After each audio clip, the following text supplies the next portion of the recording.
I came back from America in the late 1950s. Yes, well, that was a very pleasant experience. I loved working at the ABC at that time, I think, as just about everybody did. That was a very exciting period. I was one of the first ones employed there. Do you want me to tell you about my interview? That was a bit dicey. I started off, it wasn't so friendly when I started, but it turned into a lovely job after a while. What happened, I had to have this interview with about 4 or 5 men, and a couple of them looked rather foreboding. Later I got to know them and they were very nice.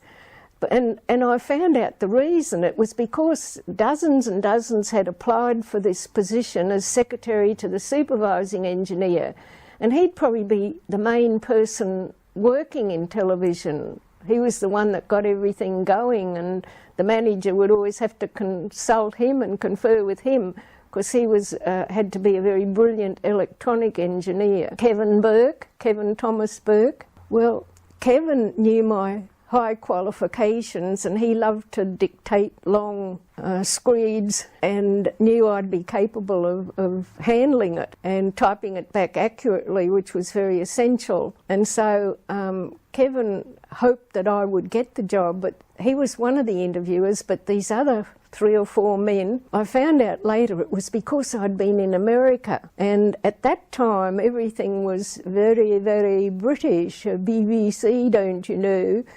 I went for the interview and I'd had on an outfit that I'd bought, I think at Bergdorf Goodman's or one of those classy stores, which was supposed to be beautiful, and I thought it was, but it was fairly colourful. It had the top was, I mean, these days it would be very popular with all the pretty floral dresses and that, and feminine things, but it was sort of a floral top, and I think it was in autumn colours, and then the skirt was a kind of a beautiful rich or yellowy gold woven sort of linen-y material. But my big downfall was that I came along with the wrong chapeau, according to them.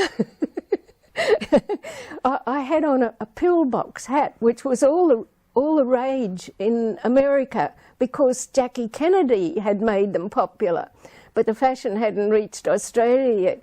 And I go along with my pillbox hat and my handbag that was supposed to go with the outfit and the hat and the shoes and all the rest of it. The Americans used to coordinate everything, which they do here now too. And they'd never seen anything like this before. I got these awkward questions thrown at me. Why on earth did you go to America? Why didn't you go to London?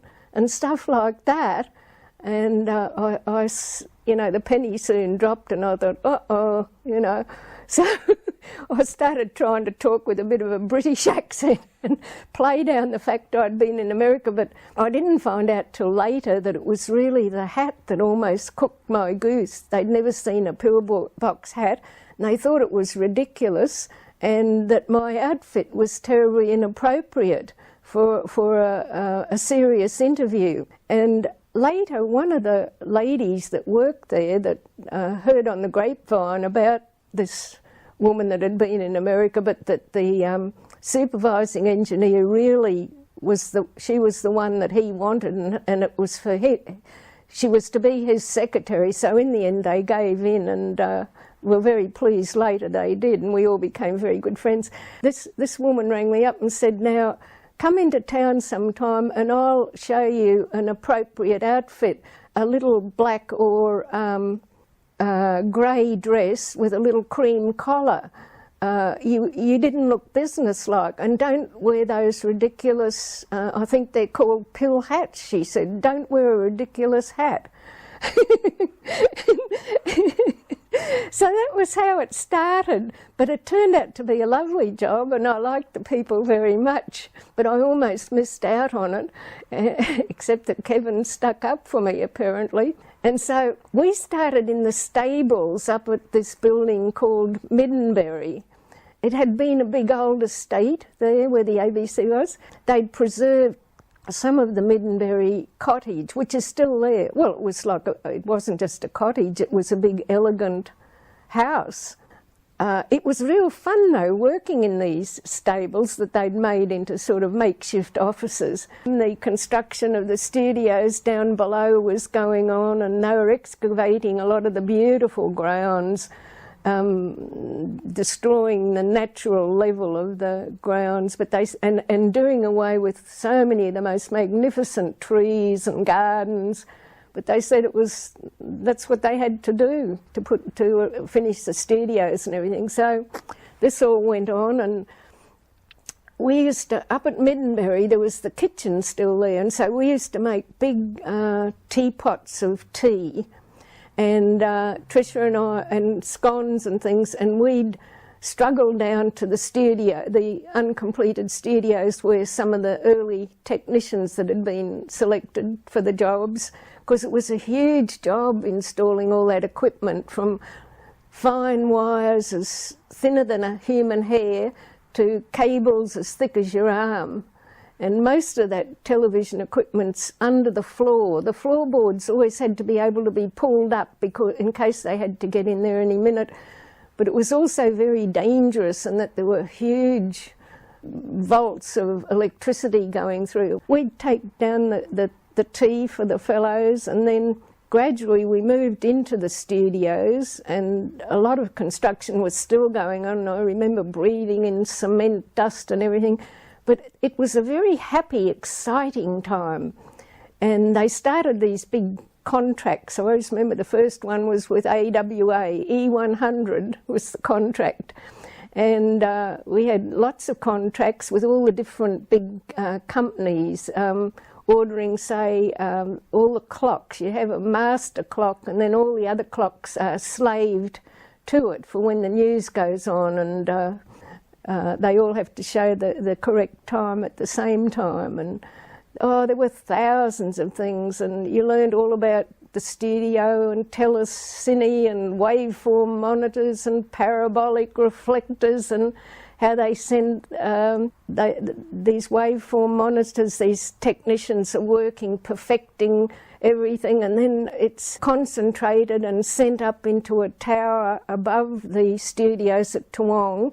And because television waves hug the earth fairly closely, in order to receive them, they have to be transmitted from a height, and that's why you got your transmitters up on Mount Cootha, or then the parabolic reflector at Toowong would send it up to Mount Cootha, and then on different mountains or buildings or something, they'd have to have these things called links repeaters, because if a high mountain or a building intervened, the signal can't go through and it goes round. It forms like a circle, and all the people in the shadow of that can't receive it. So they, every so often, they have to have a repeater link to deal with it in the remote places or where there's a lot of obstructions. And we get famous people coming in. I remember one day Princess Alexandra came, and there was a buzz about that,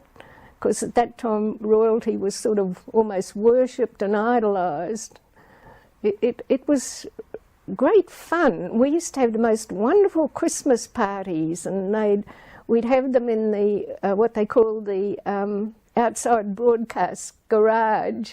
These vans that used to go to the concerts to telecast them at least, were kept in this big building at the back near the river. We'd let loose in there and have a marvellous party. And we were great friends. All of us were great friends. And we still have a Christmas party every year that's, they've started putting photos of it on the internet, and they had one just recently again. We just pick up like the old days, and have remained really good friends. And it was a nice place to work. Apart from the US Navy at Camp Hill, I think it was my next favourite place to work. They were great days. I have a soft spot for the days I spent at the ABC.